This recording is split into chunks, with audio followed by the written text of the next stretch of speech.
For over 2 years and 850 episodes, I've been providing you with daily podcasts on a wide assortment of topics.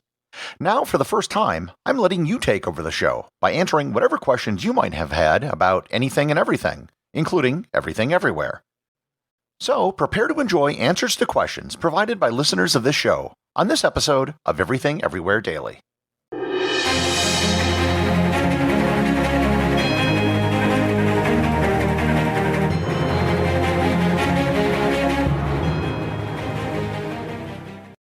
This episode is sponsored by Chemists in the Kitchen.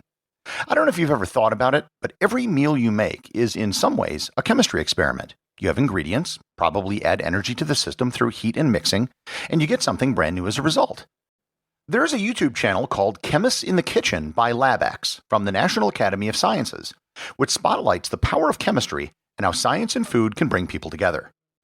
In each episode, real scientists walk you through things like making your own pickles, the chemistry behind ceviche, the formula for perfect homemade pretzels, and much more. It's a love letter to science, cooking, and individuality, with some great tips on how you can apply real scientific principles to your everyday cooking. Season 2 is airing right now, and you can catch up with every episode for free on YouTube by searching for Chemists in the Kitchen, or by going to youtube.com/labxnas. Once again, that's Chemists in the Kitchen at youtube.com/labxnas. Ever since I first started the show, I wanted to do question and answer episodes, and I finally got around to it. I went on the new Facebook group, asked people what questions they had that they would like me to answer, and I got a whole bunch of them. So with that, here we go. And if I should butcher any of your names, I am apologizing beforehand. The first questions come from Lillian Casamasima. She asks many of the standard bio questions. How old are you? Where were you born? Do you have any siblings? What languages do you speak? And would you ever go on The Amazing Race? I am 53 years old. I was born in Appleton, Wisconsin, which is also the birthplace of Harry Houdini and Willem Dafoe. I have one brother, and the only language I speak fluently is English. But I do speak a whole lot of bits and pieces of other languages that I've picked up along the way. And would I ever go on The Amazing Race? Probably not, because I've met a whole bunch of people who have been in reality TV shows, and none of them really have a good experience. The next question comes from Michael Malaki, and he basically asks, I feel like we know you, but we don't really know you. I know you're a well-traveled individual, but how did you become so well-traveled? Well, the truth is, I wasn't very well-traveled for most of my life. Growing up, I never even saw saltwater until I was 21 years old. In 1998, I sold an internet company that I had, and in 1999, the company I sold it to sent me on a trip around the world to talk to all their offices. It was a 3-week whirlwind trip, and I visited Tokyo, Taipei, Singapore, Frankfurt, Paris, Brussels, and London. And it was the first time that I'd ever really been anywhere outside of North America. I didn't really know what I wanted to do after I sold my company, and in 2007, I sold my home and set out to travel around the world for a year. And that 1 year kind of ended up becoming a decade. I never really stopped, and I just kept traveling. To date, I have been to 129 UN member states and 203 places on the Traveler Century Club list. And the Traveler Century Club list basically includes things like Antarctica, Puerto Rico, Gibraltar, and a lot of other places that wouldn't be considered a country, but are destinations that you can visit.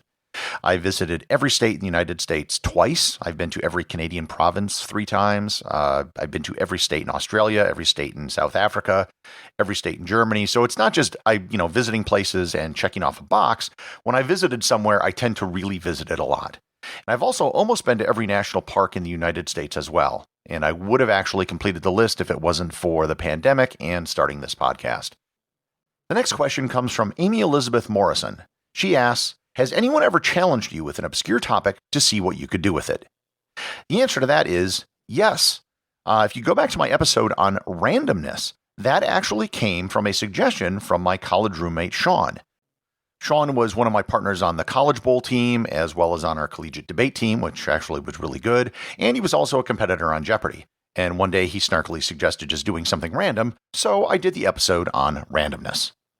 One of the reasons I was confident I could do an episode on randomness is because when I was in college, I did a senior project on pseudo-random numbers, and I've also just sort of had an interest in how computers deal with randomness and real-life random number generators. Andrew Francis asks, where is the first place you went that you thought your life was at risk?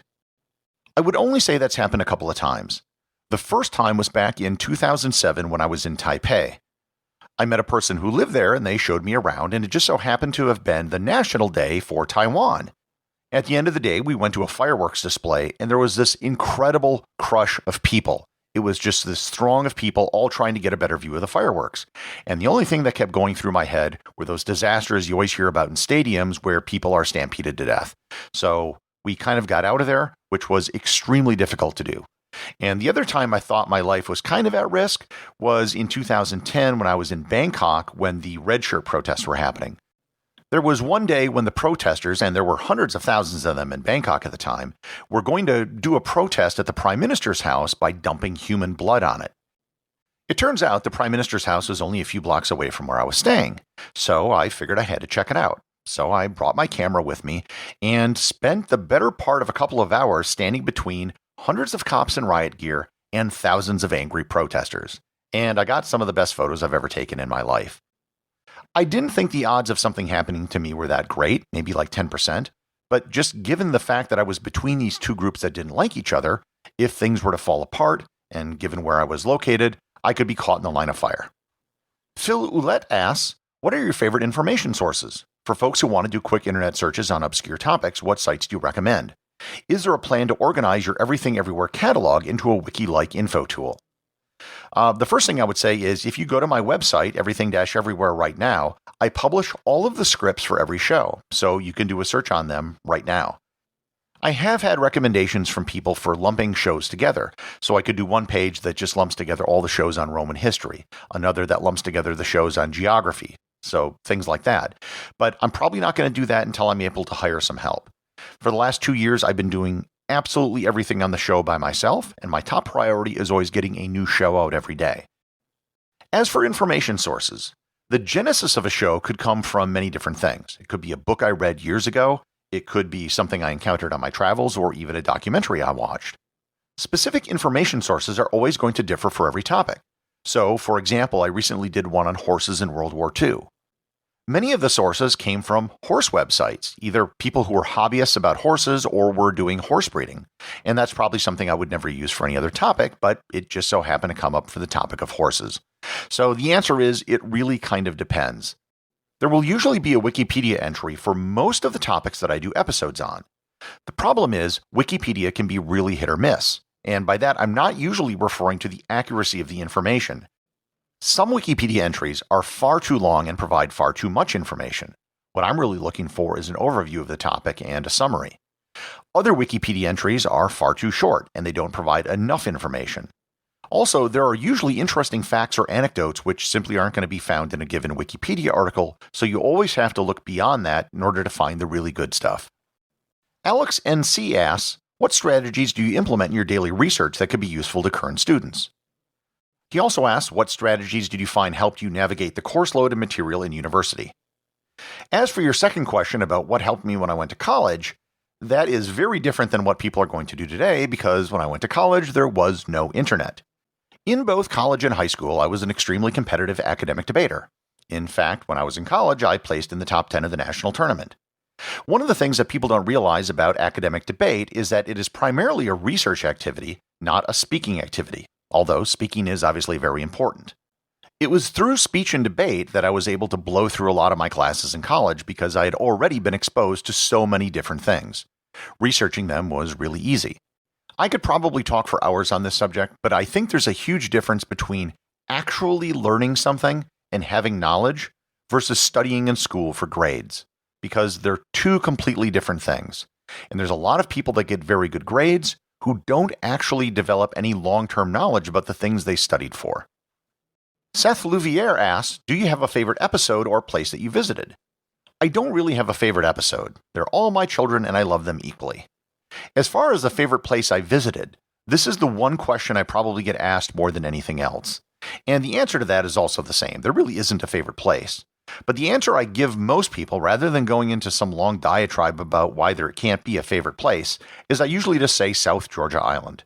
And the reason I say it is because almost nobody has been to South Georgia Island. It is an amazing place, and it's really hard to get to.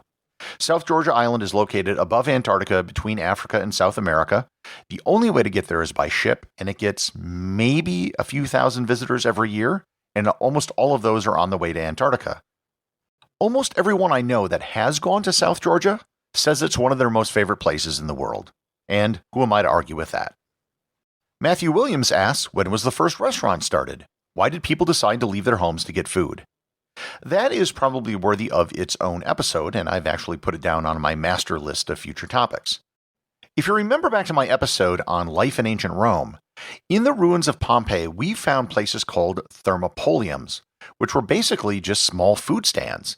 They served bread and soup, and maybe you could get a little bit of wine. These were designed for lower-class people who didn't have servants to cook food for them, and who also lived in densely crowded buildings called insulas. Because they couldn't cook food in their apartment building, they would go and eat at these stands which were open to the public. So these would probably be what you would call the first restaurants. These probably existed in Rome and other cities as well, so it's hard to pinpoint when the first ones came about, but they almost certainly came about due to urbanization and the inability for people to cook at home. The final question comes from Amy Elizabeth Morrison again, who asks, who is Thor Thomsen? It's an epic name I hear daily, and I've made up stories in my head. Well, let me tell you something, Amy. I'll tell you who Thor Thomsen is. Thor Thomsen is the only person ever to beat a brick wall in tennis. Thor Thomsen can look directly into the sun, because the sun will be damaged if it looks directly at Thor Thomsen. The tears of Thor Thomsen can cure cancer. Unfortunately, Thor Thomsen has never cried. Thor Thomsen wears cowboy boots made out of real cowboys. That is who Thor Thomsen is. If you would like to ask a question for the next question and answer episode, whenever that might be, just join the community over on Facebook or on the Discord server. When I'm ready to do the next episode, I will solicit you for your questions. Everything Everywhere Daily is an Airwave Media podcast. The executive producer is Darcy Adams. The associate producers are Thor Thomsen and Peter Bennett. Today's review comes from listener Zach from Gresham, Oregon, on Apple Podcasts in the United States. They write, part of my morning routine. I've been a part of the Completionist Club for the last several months. I wake up in the morning craving the podcast and I'm never disappointed, even on reruns. My one suggestion is when referencing another podcast from before, could you please reference the episode number? Your backlog is large enough now that having a number to reference would be significantly easier if I wanted to go back and listen to the reference work. Thanks for all your hard work. Thanks, Zach. While there are, in theory, episode numbers under the hood, I've never really used them because I didn't want people to think that they had to listen in any particular order. That being said, if you wanted to find something from a past episode, there are a few ways to do it. The easiest is just to visit my website, everything-everywhere.com. There, I publish all of the scripts for all of my episodes. You can do a regular search on keywords to find what you're looking for, or you can just go to the main page with all of the episodes listed and just search on show titles. Another way to do it would be to use an app called Fathom. They're a search engine for podcasts. They do a transcription of every episode of my show, and when you do a search, it'll bring up an audio clip from that segment of the show where what you're looking for was mentioned. Those methods aside, here is what I will do from now on. When I reference a past episode, I will put a link directly to the web page for that episode right in the show notes. And that way, you won't even have to search for anything at all. Remember, if you leave a review or send a boostagram, you too can have it read on the show. Also, if you want to ask a question for the next Q&A episode, make sure to join the Facebook group. Just search for Everything Everywhere Daily on Facebook, or click on the link in the show notes.